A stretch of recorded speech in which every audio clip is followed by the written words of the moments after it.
All right, guys, let's jump into the news. There is a new trailer that released for Netflix's Witcher series during right after I think their presentation during San Diego Comic Con, if I'm not mistaken.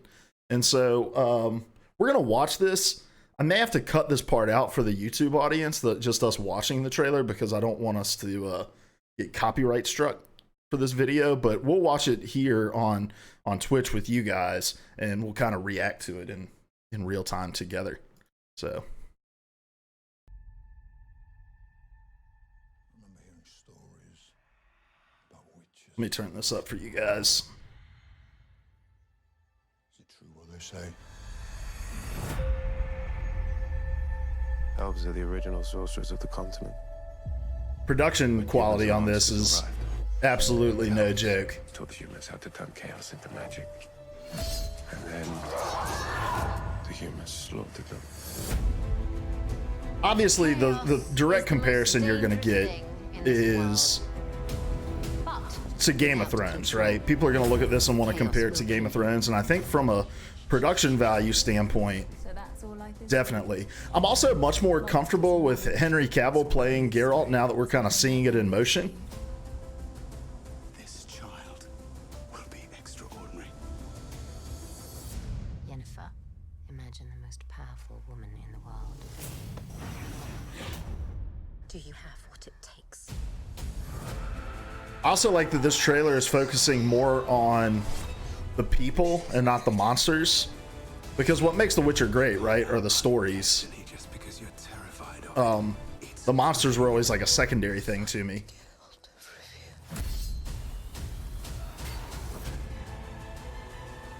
I can't do this without you. Just getting like real brief glimpses of the monsters.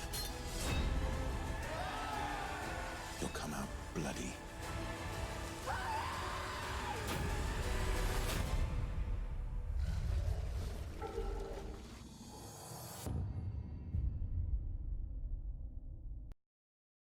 So there you have it. The first official look at the Witcher series in motion. And it looks awesome. Like I've been on the fence about this, right? Mostly because I've only played The Witcher 3. I'm not familiar with the novels, which I know that these are based on. But I also know that a lot of people who are not familiar with the novels are going to be the ones that are interacting with this story. People who are coming from just playing The Witcher 3, because that's when this franchise got taken to the next level, right? But watching that trailer, it just looks like it's going to be a fantastic story. And it's fantasy right now is super hot.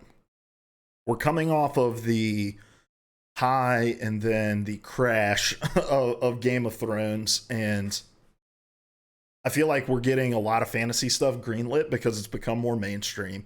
It's not nerdy shit anymore. People realize that there are super interesting character stories that can be told against these backdrops, and the witches and fighting monsters and stories told in this time period. They can be sexy, and they can be very engaging. And so I think it makes sense for Netflix to just because I think Amazon's the one, right, who took the who's doing the Lord of the Rings series. So I think it made sense for Netflix to go and say, well, let us try to find an established fantasy franchise that has a fan base behind it, much like Game of Thrones did when HBO greenlit it, and try to build something that's fantastic. And just based off of the 2 minutes that we got to see within this trailer, it seems like they're hitting all the right notes in terms of production quality and trying to stay true to the story and the world. It seems like it's going to be very dark, very compelling. So I'm interested. And I think, I questioned at first their release of that image with Geralt and the sword on his back. But the more that I think about it, the more I'm like, that was actually really, really smart. So, they released that image, the first look at Geralt in costume. He's got the one sword on his back, and everybody was like, oh, but where's his silver sword? Blah, blah, blah, blah, blah. And then the internet was quick to point out, like, hey, yeah, he carries both swords on his back in the game, but in the novels, he keeps the silver sword on Roach, and he carries around his steel sword. And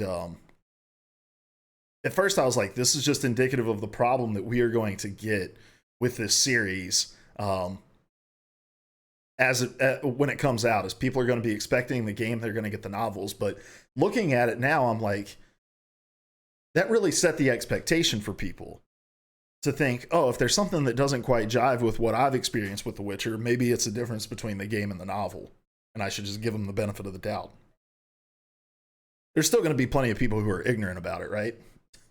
Who don't know any better. So I don't know. Looking at that trailer, I'm excited for it. I'm probably going to binge all 8 episodes of this over the weekend that it comes out. They're apparently still looking at an autumn release, according to some rumors. I'm getting this from Imran Khan over at Game Informer, who I'm convinced is the only person that writes news at Game Informer. Because every time we have a Game Informer article, it's from Imran Khan. He's the West Coast news editor.